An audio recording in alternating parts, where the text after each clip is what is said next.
Pagpapatuloy. Binagsakan ng espada ni Inred ang salamangkero ng walang awa. Sa kabila ng paglaban sa kalagitnaan ng swing, dinaig ito ni Encred ng matinding lakas. Habang ibinababo ni Encred ang kanyang espada mula sa lupa, nagkaroon ng malakas na kalabog, at makikita sa mga mata niya ang galit sa kalaban at bumagsak sa sahig ang mage.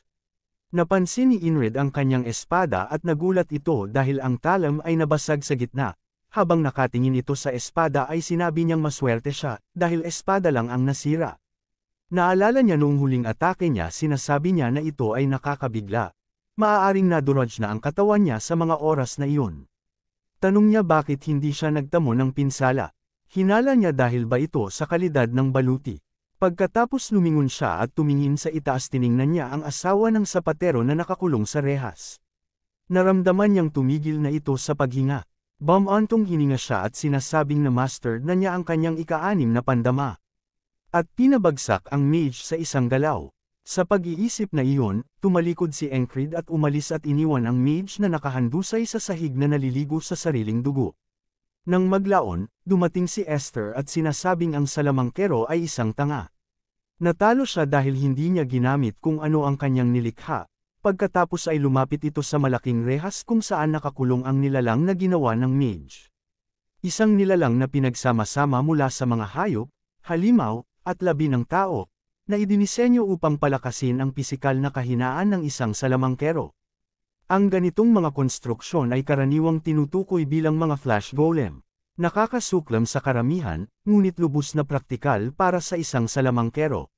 Dagdag pa niya ito'y magi gising sa huling spell lamang. Si Esther, na ipinatawag ang kanyang natitirang lakas, ay nagukit ng isang mahiwagang bilog sa noo ng golem gamit ang kanyang kuko. Ito ay isang ritual na nag-uugnay sa kanyang panloob na mahiwagang kaharian sa isa pang dimensyon, na nagdadala ng konstruksyon doon. Pagkatapos lumipat ang eksena sa bahay ng Fairy Commander at nagulat si Inred sa kanya, sinabi ng Fairy Commander kay Inred, may magician sa mga imburnal ng lungsod. Oo. At pinatay mo siya. Oo, ginawa ko, napaisip ang Fairy Commander. Sinasabing ang mga tao sa lungsod ay dinudukot at ginagawang subject para sa isang eksperimento.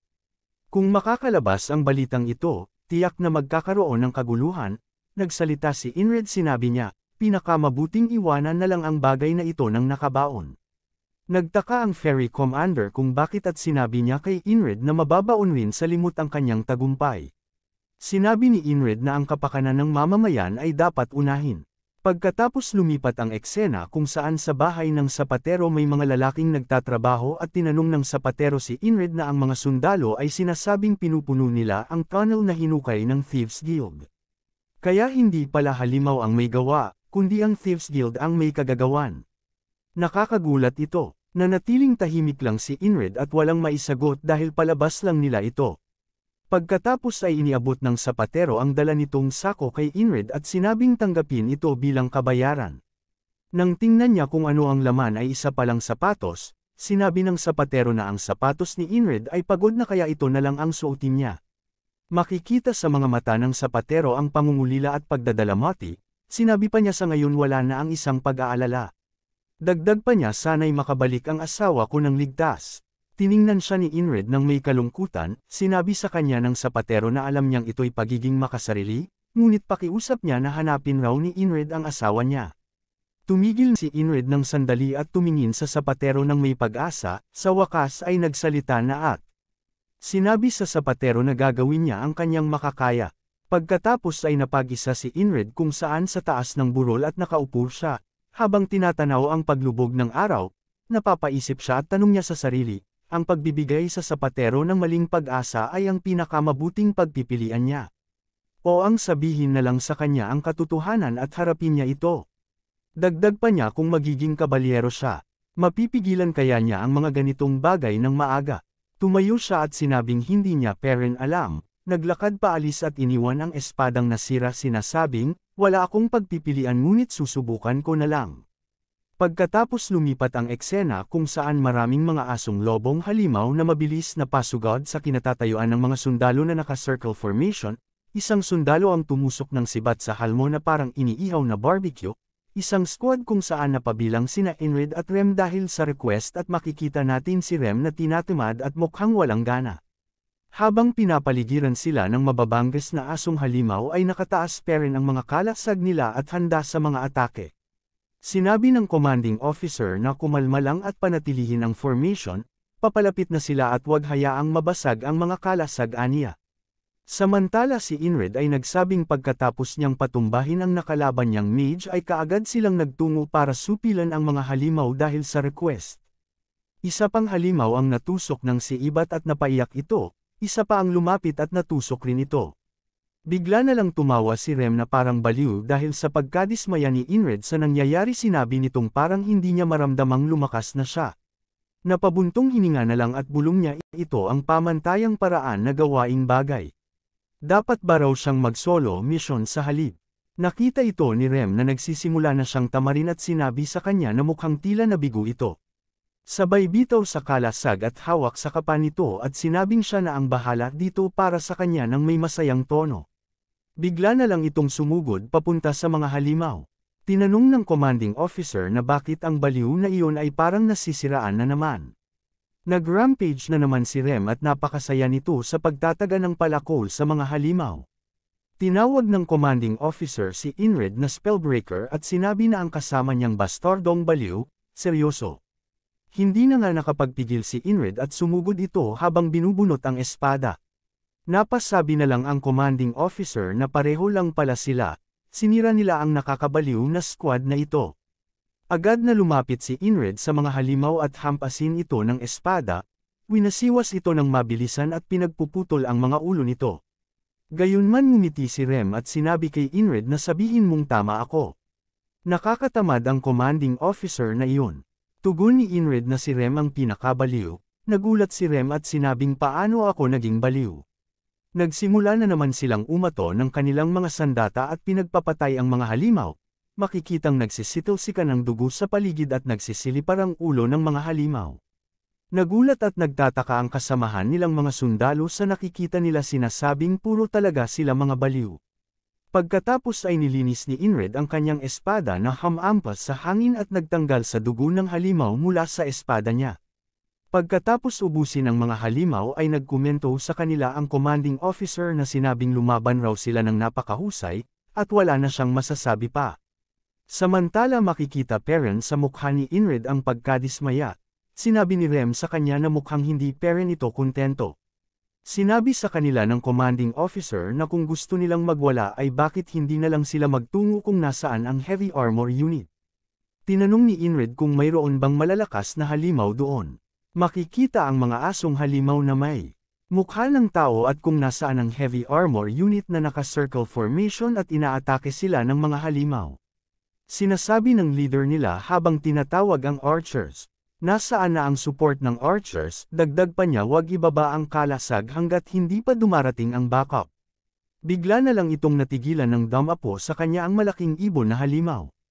Binitbit sila ng malalaking ibon papunta sa itaas at binitawan rin ito sa ere.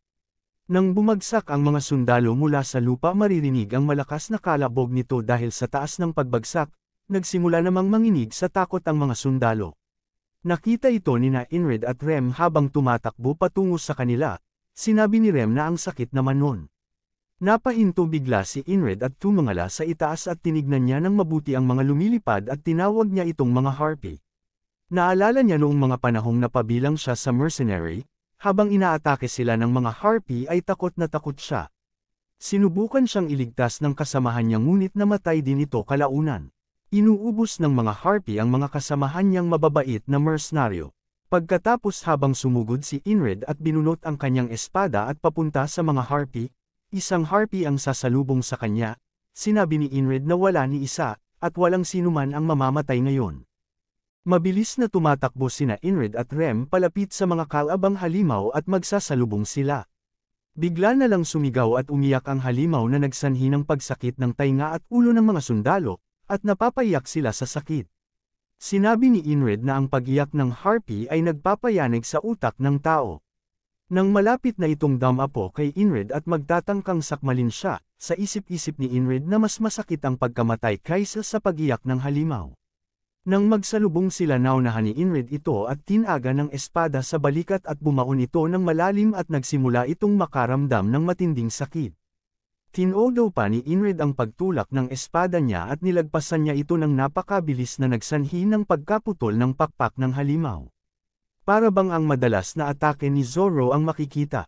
Samantala si Rem habang hawak ang paa ng halimaw at mukhang nagsasaya ito at sabay tawag kay Inrid, sinasabing palipad-lipad lang ito, dagdag pa niya bakit hindi na lang sila magpustahan kung sino ang may maraming mapapatumbang halimaw ay siya ang panalo. Hinampas ni Rem ang halimaw mula sa lupa ng matindi at nayanig ito. Habang si Inrid ay nakatalikod, may halimaw ang pasugod sa kanya ng mabilis. Nang malapit na ito si Inrid ay nakapikit pa rin at sinabi kay Rem na hindi tayo nandito para maglaro.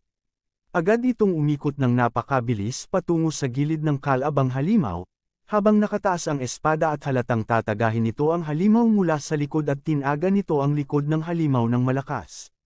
Nagulat ang mga sundalo sa nakita nila at namangha sila dito at sinabing ang bastardong baliw na Rem na iyon ay mahusay na fighter, subalit ang spellbreaker na iyon ay napakahusay rin. Sinabi ng isa pang sundalo na napakaastig raw ni Inrid.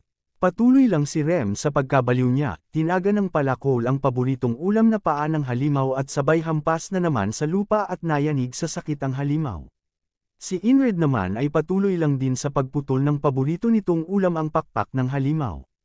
Samantala sa isang sulok kung saan pinapanood sila ng mga border guards, nagkomento si Torres sa kakayahan ni Inrid, sinabi niyang palakas ng palakas si Inrid.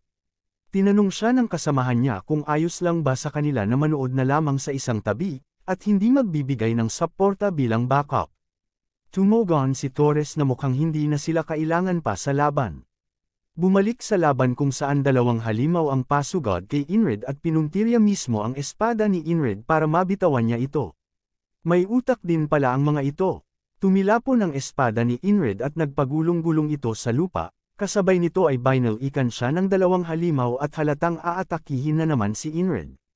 Subalit may nakabaon na sa noo nito na ikinagulat niya, isang whistle dagger at ibinato ito ni Inrid sa halimaw. Makikitang babagsak na ang tinamaan sa ulo na halimaw at sumisigaw sa galit ang kasama nito. Umatake ito ng mabilis at sinalubong ito ni Inrid, makikita ang espada na nasa paggitan nila. Malapit nang maabot ng kuko ng halimaw si Inrid. Gayunman, nakuha niya sa wakas ang espada niyang tumilapon kanina sabay was-iwas paitaas na tila pinuntirya na naman ni Inrid ang paborito nitong parte, tumama mismo sa katawan hanggang sa pakpak. Nagsimula namang kabaan ang mga natitirang halimaw at palipad-lipad lang ang mga ito sa ere. Napansin naman ito ng mga sundalong nakatambay lang at nagtataka sila sa kinikilos ng mga halimaw. Sinabi nila na nagsisimula ng magsitakas ang mga harpy. Sinabi ng isa pang sundalo na nagawang takutin nina Inrid at Rem ang mga halimaw na iyon. Dagdag pa niya ang dalawang iyon ay hindi na sila mga tao. Pagkatapos nito makikita si Inrid na nakatayo sa gitna ng mga bangkay ng halimaw na tila pinag-chop-chop-chop. Mukha yatang magluluto sila ng adobo mamaya, naalala na naman ni Inrid nung baguhang mercenaryo pa siya. Sinabi niya na ang mga harpy na iyon ay pinatay ang mga kagrupo kong mercenaryo. Gayunman, hindi na ito katulad ng dati. May lalaking nakapagsabi sa kanya na nangyari lang iyon dahil sa pagiging napakahina niya, at tinawag siyang bulate. Habang nakatingin ito kay Inrid ng pangmamaliit, sinabi niya na namatay ang mga taong iyon dahil sa pagsadyap sa kanya. Bumantong hininga si Inrid at sabay sabing, pero ngayon ay nagawa niyang mailigtas ang mga sundalo sa kasalukuyan. Samantala sa isang tabi, tinanong si Torres ng mga kasamahan niya, ang mga harpy ay nawala na, dapat ba tayong bumalik na? Nakakaramdam sila ng pagkakamali at aalis ng walang dala ang mga kamay. Sa halip ay dapat ba silang maghanap ng iba at huntingin ang mga mabangis na halimaw na may mukha ng tao? Bumalik kina Inrid at tinanong siya ni Rem kung kontento na ba si Inrid. Sumagot si Inrid ng maaga pa para umalis. Nagulat ang mga border guard at nawawirduhan kay Inrid, sinasabing napakabaliw talaga niya. Pagkatapos lumipat ang eksena kung saan papalubog na ang araw, sa kampo isang balita ang kumalat kahit saan. Patuloy na pinag-uusapan ng lahat si Inrid, sinasabing narinig nila na iniligtas raw ni Inrid ang heavy armor unit. Habang si Inrid ay makikitang nagsasanay na naman ng katawan, karga-karga niya ang malaking bato sa likod niya habang naglalakad ng nakaluhod.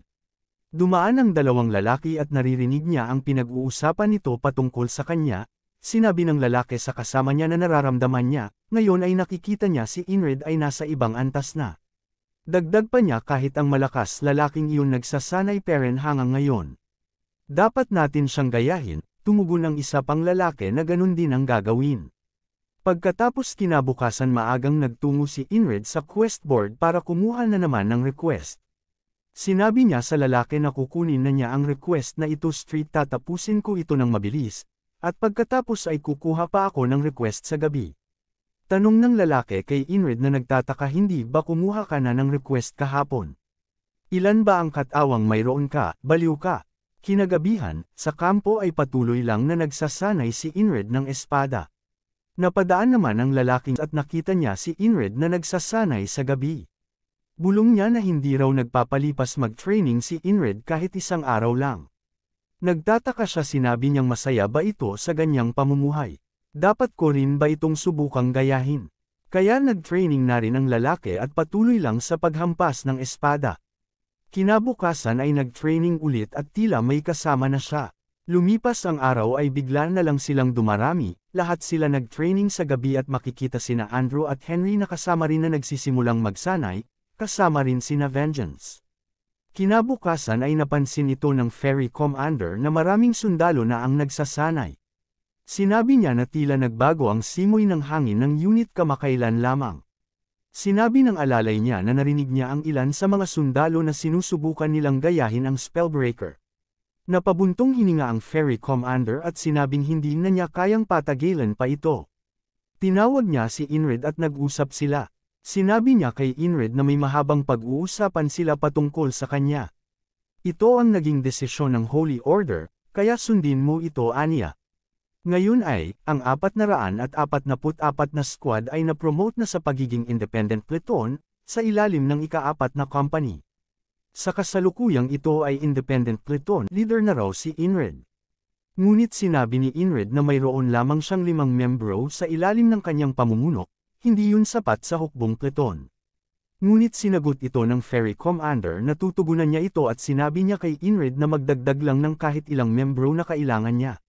Pinag-isipan ito ni Inrid at sa isip niya, ang pagiging platoon commander ay napakaayos, gayunpaman kung marami ang taong sasali sa grupo ng puro mga baliw ay paniguradong magiging sakit ito sa ulo. Sinabi sa kanya ng ferry commander na pag maging platoon leader ka na, ang mga regular na mga duty ay mawawala na rin ng tuluyan. Ang ibig sabihin lang noon ay magkakaroon ka na ng maraming oras para mag-training. Agad naman itong napagtanto ni Inrid at sabay yumuko bilang paggalang, at sinabing tutuperin ko ang ibinigay na tungkulin sa akin.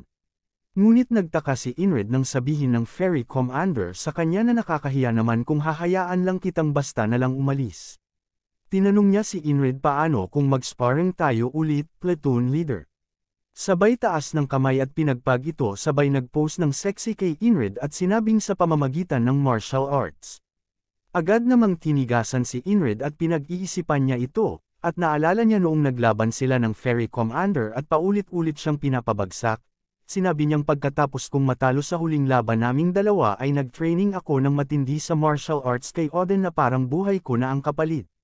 Nagsimula ng haburin ni Inrid ang kanyang espada at nalaglag ito sa lupa, sabay sabing masarap itong pakinggan. Kaya tingnan na lang natin ang resulta ng aking pagsasanay.